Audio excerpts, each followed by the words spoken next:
Bismillahirrahmanirrahim. Assalamualaikum warahmatullahi wabarakatuh.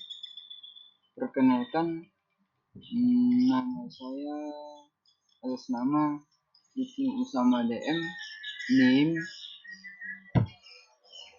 20223102115 dari Prodi Pendidikan Bahasa Indonesia Angkatan 22 Universitas Muhammadiyah Bulukumba. Adapun tugas akhir dari mata kuliah I5 yaitu membahas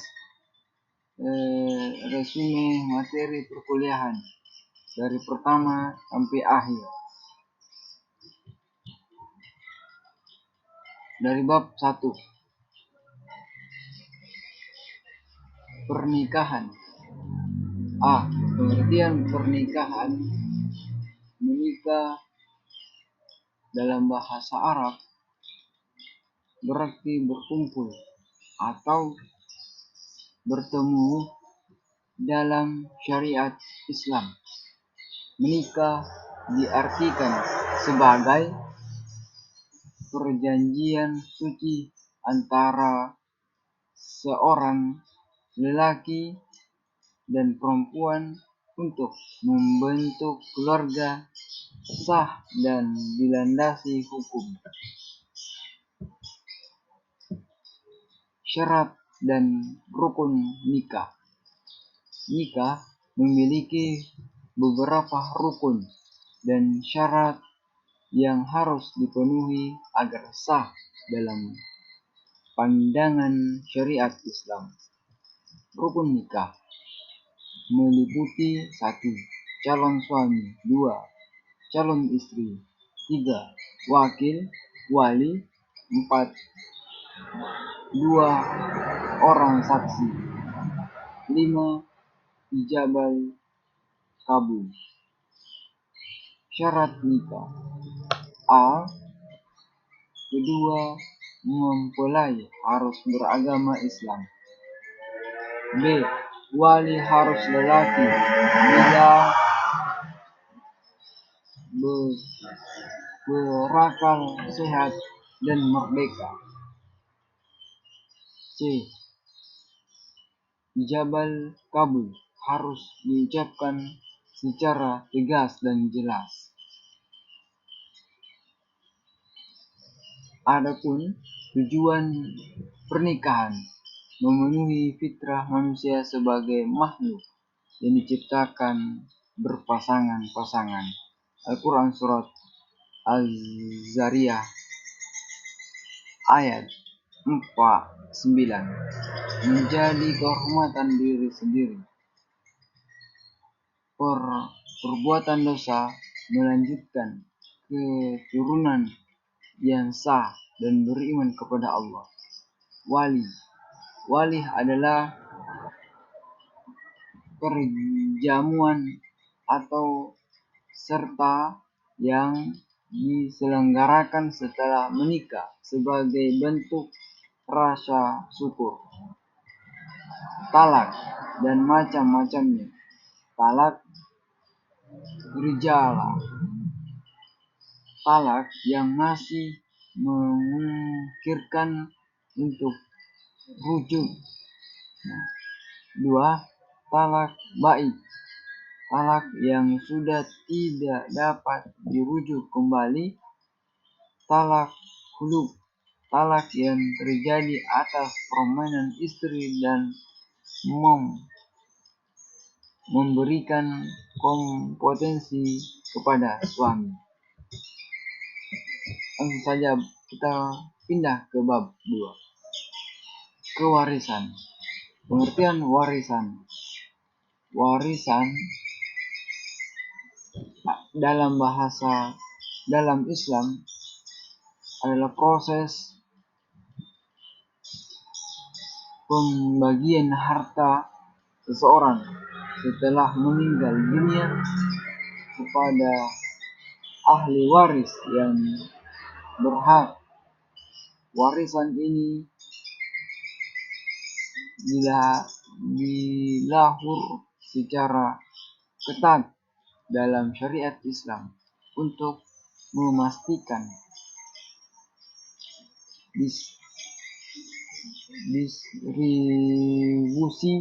distribusi yang adil dan sesuai dengan hukum Allah. Hukum warisan ditetapkan langsung oleh Allah dalam Al-Quran dan ditegaskan dalam hadis Rasulullah SAW. Ayat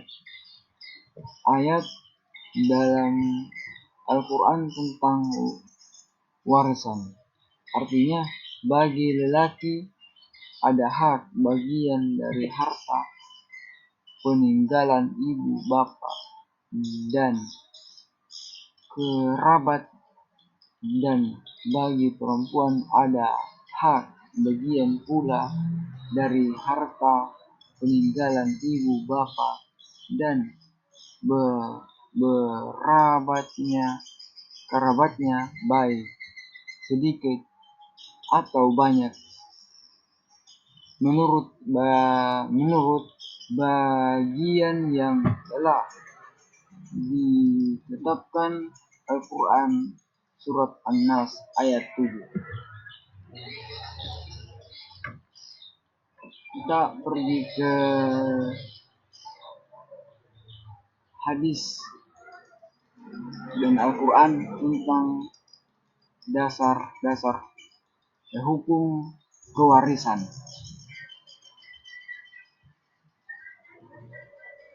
Al-Quran surat An-Nisa ayat 11 dan 12, artinya Allah mensyariatkan bagimu tentang bagiannya warisan untuk anak-anakmu, yaitu bagian seseorang anak lelaki sama dengan bagian dua anak perempuan. Al-Quran surat An-Nisa ayat 11. Surat An-Nisa ayat 12, artinya dan bagimu suami setengah dari harta yang ditinggalkan istrinya jika mereka tidak mempunyai anak. Hadis Nabi Muhammad SAW. Rasulullah SAW bersabda, artinya bagaikan harta warisan di antara ahli waris sesuai dengan ketetapan kitab Allah. Hadis Al-Bukhari Sahih.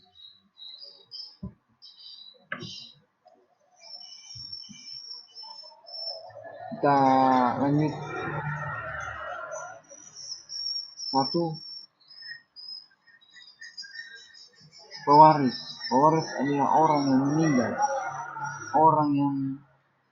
dan meninggalkan harta akan dibagikan kepada ahli waris. 2. Ahli waris adalah mereka yang berhak menerima warisan sesuai dengan hukum syariat. Secara umum, ahli waris dibagi menjadi beberapa golongan. Anak lelaki dan perempuan.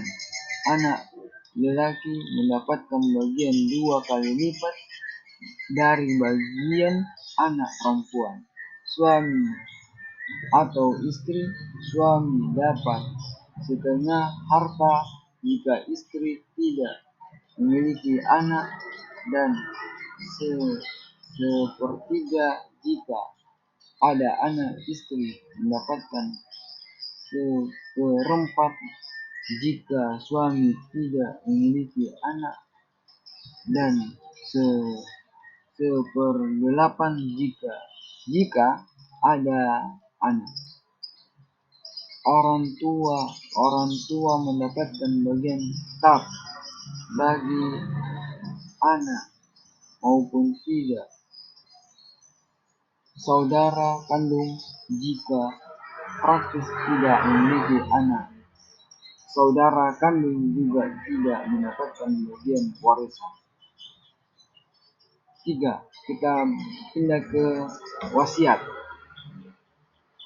Pengertian wasiat.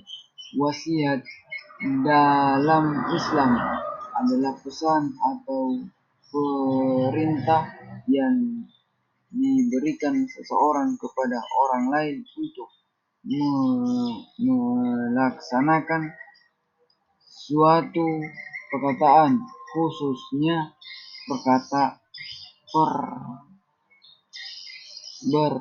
berkaitan dengan harta benda yang akan dilakukan setelah memberi waslat meninggal dunia. Waslat berupa masalah atau bentuk ibadah yang dianjurkan dalam Islam, di mana seseorang dapat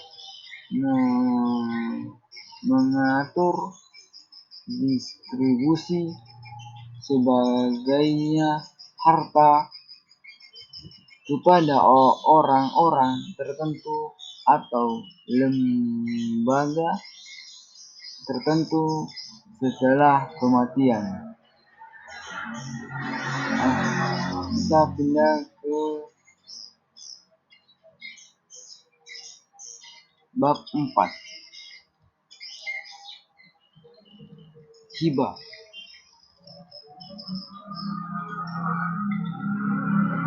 Pengertian hibah. Hibah memberikan suatu barang atau harta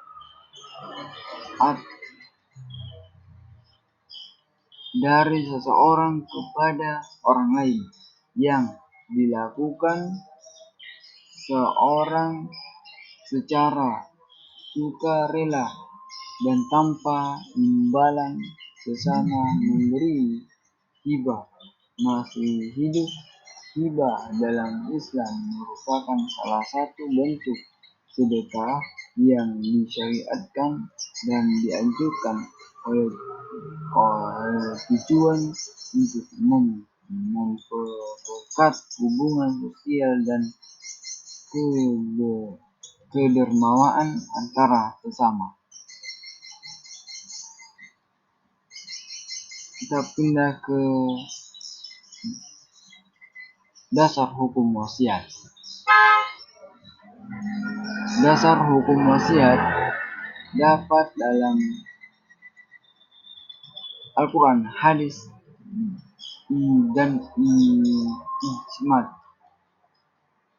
Kesempatan ulama hukum berwasiat di dalam Islam adalah mudah diperoleh dan alam dalam keadaan tertentu, bahkan bisa menjadi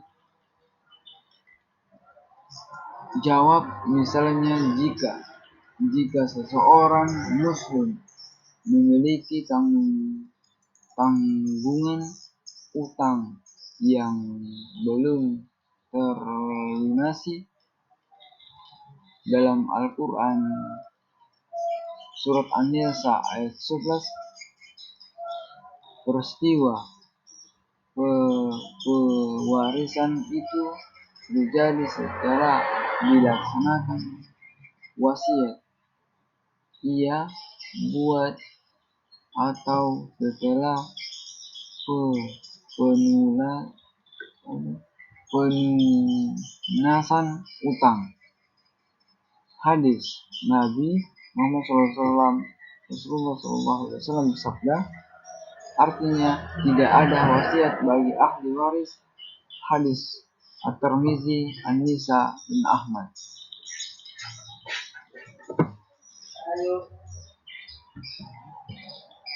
Kita pindah ke dasar hukum hibah.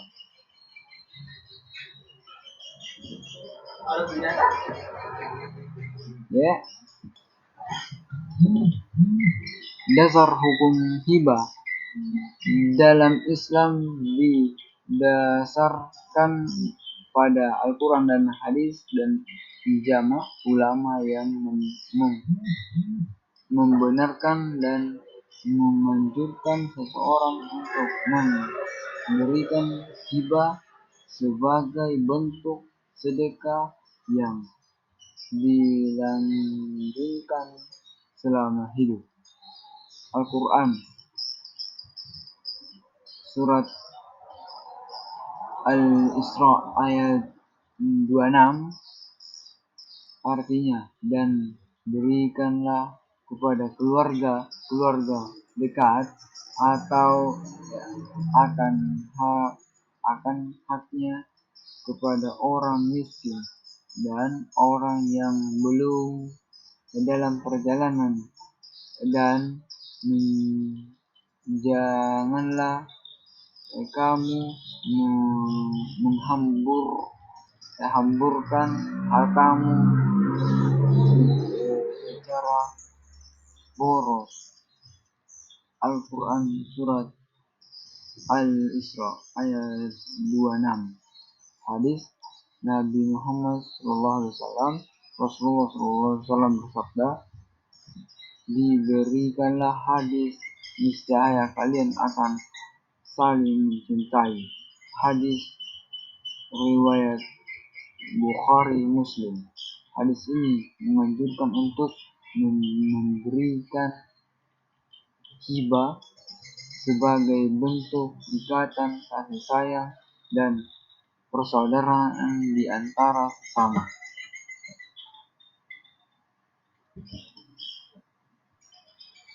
Jenis hibah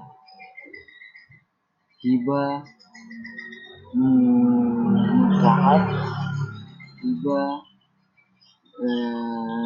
bersyarat, hibah wajib. Kita pindah ke wakaf. Bab 5. Wakaf adalah tindakan hukum seseorang atau sekelompok orang yang menyerahkan sebagian harta untuk kepentingan umum atau seorang sosial dalam rangka mendekatkan diri kepada Allah. Wakaf memiliki keistimewaan sebagai amal jariah yang bermanfaat terus mengalir meski pemberiannya telah meninggal dunia. Dasar hukum wakaf. Al-Quran Surat Al-Baqarah ayat 261 artinya, perumpamaan nafkah yang dikeluarkan oleh orang-orang yang menafkahkan hartanya di jalan Allah adalah berupa dengan serubit benih yang menumbuhkan jatuh butir. Pada tiap butir terdapat ratusan biji. Allah melipat gandakan ganjaran bagi siapa yang Dia kehendaki, dan Allah Maha luas karunia-Nya lagi Maha mengetahui. Al-Quran Surat